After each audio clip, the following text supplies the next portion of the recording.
صدق الله العظيم. وقال النبي صلى الله عليه وسلم خير الناس من ينفع الناس او كما قال عليه الصلاة والسلام. پروں کو کھول زمانہ اڑان دیکھتا ہے، پروں کو کھول زمانہ اڑان دیکھتا ہے، زمین پر بیٹھ کر کیا آسمان دیکھتا ہے. ملا ہے حسن کو اس حسن کی حفاظت کر، سنبھل کر چل تجھے سارا جہان دیکھتا ہے.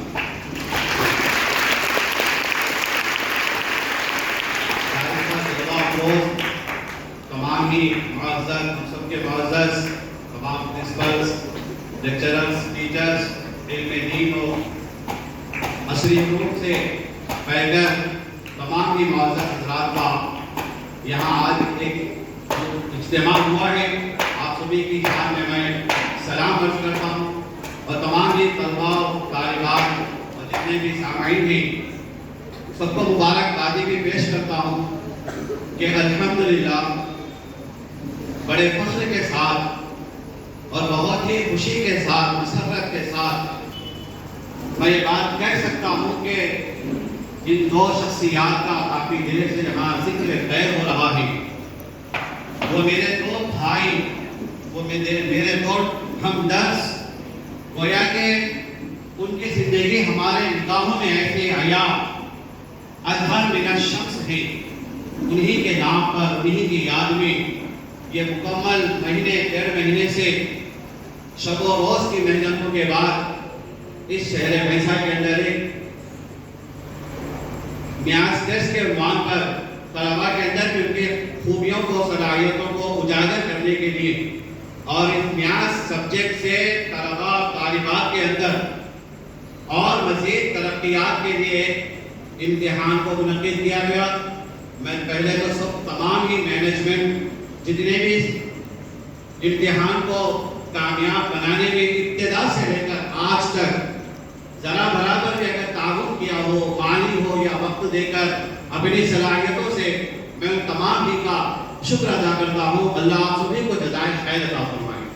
اور ساتھ ہی ساتھ عزیز طلباء و طالبات، میں آج آپ کے سامنے کوئی تقریر کرنے کے لیے یہاں حاضر نہیں ہوا، بلکہ جب سے میں نے اپنے دو دوست اور ان دو شخصیات کا نام لیا، یقین مانیے وہ گویا ہمارے سامنے آج موجود ہے. کاش تو اگر یہ منظر اور یہ نظارہ اور جن طلباء طالبات کو انہوں نے پڑھایا ہوگا ان کے نام پر اور ان کی سکھائی ہوئی باتوں کو اور قوم و ملت اور تمام دنیا میں پھیلانے کا جذبہ لے کر یہاں بیٹھے ہیں اور ان کی آج اس شرکت کو وہ دیکھ کے تو یقیناً بہت خوش ہوتے ہیں. آج وہ جہاں بھی ہیں ہم سب تہ دل سے دعا کرتے ہیں کہ باری تعالیٰ ہم سب کے ہر دل عزیز ہمارے دوست ہمدرد ساتھی جناب عبدالحکیم سر اور جناب سید نافع سر کی اللہ مغفرت فرمائے اور اعلیٰ علمین میں ان کو جگہ نصیب فرمائے. عزیز دوستو، عزیز طلباء طالبات، ہم نے ان ٹیچر سے اور اپنے جتنے بھی یہاں بیٹھے مہمان اہل علم حضرات سے اور اپنے اسکول کے اندر جو ٹیچرز اور اساتذہ سے ہم جو سیکھ رہے ہیں، یقین مانیے یہ ہمارے مشفق ہیں. یہ ہمارے حق میں گویا جیسے ہمارے ماں باپ، والدین، پیرنٹس جس طرح ہمیں کھلا پلا کر، ہمیں کپڑا پہنا کر ہماری ساری ضرورتوں کو گویا مکمل کرتے ہیں، اس کی فکر میں لگے رہتے ہیں نا، اس سے کہیں زیادہ ہماری فکر ہمارے اساتذہ بھی کرتے ہیں، ہمارے ٹیچرز بھی کرتے ہیں. لہذا تمام ہی ٹیچر اور اسکول کے جتنے بھی معلمین ہیں ان سب کی شان میں ایک بات تعریف بجا دوں. اللہ تمام ٹیچرز کی ہدایت کرے اور یاد رکھیے کہ جو علم ہم حاصل کر رہے ہیں یہی علم ہمیں اللہ تک، علیم تک پہنچائے گا. یہ علم ہم اس لیے حاصل نہ کریں کہ ہمیں دنیا میں فخر کرنا ہے اور اپنے آپ کو بڑا اور اس پر ہمیں تکبر کرنا ہے، نہیں، بلکہ ہم اس علم کو تمام لوگوں کی خدمت کے نیت اور جذبے سے سیکھیں. ہر آدمی کے اندر اللہ نے بہت خوبیاں رکھی ہے، صلاحیتیں رکھی ہے، قابلیتیں رکھی ہیں، لیکن بہت سے اسٹوڈنٹس ایسے ہوتے ہیں جو اپنے خوبیوں کو دبا دیتے ہیں، اس کو چھپانا چاہتے ہیں، پیچھے ہٹ جاتے ہیں، جس کے نتیجے میں نہ وہ آگے بڑھتے ہیں، نہ کوئی ایسا کارنامہ، نہ کوئی اتہاس قائم کر سکتے ہیں جن سے وہ ہو سکتا تھا. ہر ایک اسٹوڈنٹ میں اللہ نے بے پناہ خوبیاں اور بے انتہا گویا کہ قابلیتیں رکھی ہے، انہیں ہمیں آگے بڑھانا چاہیے۔ اسی لیے گویا میں شروع میں جو شعر پڑھا تھا کہ پروں کو کھول زمانہ اڑان دیکھتا ہے، یقین مانیے شہر بھیسا کے جتنے اسکولز کے اسٹوڈنٹس نے اس ایگزام میں حصہ لیا ہے، بہت سے ایسے بھی ہیں جو حصہ نہیں لے سکے ہیں، ہر ایک کے اندر اللہ نے خوبیوں کو، صلاحیتوں کو گویا پیوست کیا ہے۔ ہمیں آگے بڑھنا چاہیے اور خوبیوں صلاحیتوں کو لوگوں کو دکھانا چاہیے، پروں کو کھولنا چاہیے۔ علم کا کہ اڑان بہت، علم کا آسمان بہت بلند ہے، ہمیں اس بلندیوں تک پہنچنا ہے۔ پروں کو کھول زمانہ اڑان دیکھتا ہے، زمین پر بیٹھ کر کیا آسمان دیکھتا ہے، ملا ہے حسن کو اس حسن کی حفاظت کر، سنبھل کر چل سارا جہان دیکھتا ہے۔ عزیز طلباء طالبات، ہم میں بہت سے ایسے اسٹوڈنٹ ہیں جو الحمدللہ کلاس میں آگے رہتے ہوں گے، ٹیچرز کے لیکچر ختم ہونے سے پہلے لیکچر کے اینڈ تک ہم اپنی عقل سے پہنچ جاتے ہوں گے، لیکن کبھی ہمیں اپنی عقل پر، اپنے سمجھنے، سوچنے اور سکسیس ہونے کی سوچ پر گھمنڈ نہیں کرنا چاہیے، بلکہ ہم اپنے کلاس میں ہم کمزور زمین اور کم سمجھنے والے طلباء کی ہمت اور ان کو اپنے سے آگے بڑھانے کی کوشش کرنا چاہیے۔ اور یاد رکھیں کہ ہم جو تعلیم حاصل کر رہے ہیں، یقین مانیے یہ اسکول کی تعلیم نہیں، بلکہ یہ جو نیاز کے عنوان سے ہم جو جمع ہوئے ہیں، یہ نیاز کوئی الگ سبجیکٹ نہیں، بلکہ ہم اہل قرآن ہیں، ہمارا قرآن کا ایمان ہے، اور اس دنیا میں سب سے بڑی کتاب، گزشتہ آسمانی تمام کتابوں میں افضل اور سب سے بڑی کتاب اگر کوئی ہے وہ قرآن مجید ہے، اور اللہ نے ہمیں اس کا علم عطا فرمایا۔ قرآن مجید کے اندر جس سوچ سے بھی اگر ہم تلاش کریں وہ علم ہمیں اس میں ملے گا۔ اگر ہمارا مزاج سائنس سے جڑا ہوا ہے، اگر ہم قرآن کو کھولیں گے، قرآن کو پڑھیں گے، ترجمہ دیکھیں گے اور اس کی تفسیر میں جائیں گے، اگر اللہ نے ہمیں سائنس کا دماغ دیا ہے، ہم ہر چیز کے اندر سائنس کی سوچ رکھتے ہیں، یقین مانیے ہر قرآن کی آیتوں میں سائنس نظر آئے گا۔ اگر ہمارا دماغ نیاز میں آگے رہتا ہے، ریاضی سبجیکٹ میں ہم الحمدللہ آگے رہتے ہیں، تو آپ قرآن کو کھولیے اور اس نیت سے دیکھیں کہ میں قرآن میں ڈھونڈنا چاہتا ہوں قرآن کے اندر نیاز ہے یا نہیں۔ کوئی دنیا کا فن، کوئی دنیا کا علم اور کوئی ایسی چیز نہیں جو اللہ نے قرآن کے اندر نازل نہ کر دیا ہو۔ لہذا نیاز سبجیکٹ بھی جس کو ہم آج بہت ڈیفیکلٹ، مشکل سبجیکٹ سمجھتے ہیں، بالکل غلط ہے۔ سب سے آسان سبجیکٹ ہے نیاز۔